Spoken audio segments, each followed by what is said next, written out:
After you, sir, may questions lang po kami. Can you tell us a bit about yourself and your fitness or sports journey? Ano sasabihin ko? Siyempre, mahilig ako sa sports. First, lalo sa basketball. Kung nung bata ako, mas nahilig ako sa baseball. So, siguro, naging basketball dahil walang area for baseball. Walang Yun. Madalas lagi ako pag weekend, nasa basketball na naman. Yung gear talaga na ginagamit niya, sir, more sa basketball po. Tapos po, thank you po. Sa pangalawa po, how did you find out about your sports travel promo, sir? Siguro dahil sa mga kailangan kong bola, lalo na. Dahil akong bumili, lalo pang tugtog na yung ginagamit ko. Ito talaga yung outlet na binibila ko. Okay. What product did you purchase that qualified you for the raffle? Obviously, bola talaga. Siyempre bola. Bola.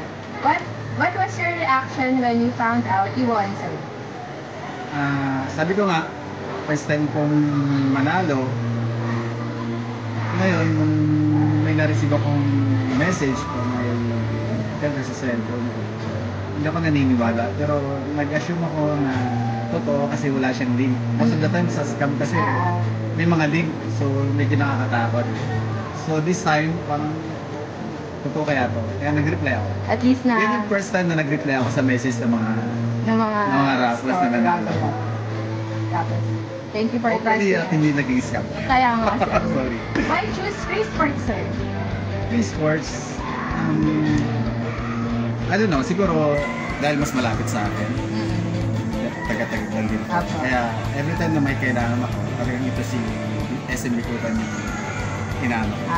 Pinupunta ako. Tapos po, what advice would you give to someone just starting their fitness journey?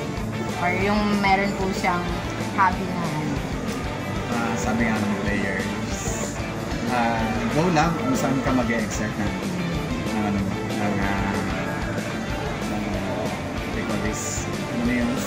skills mo, kung saan ka talaga mas natutuwa na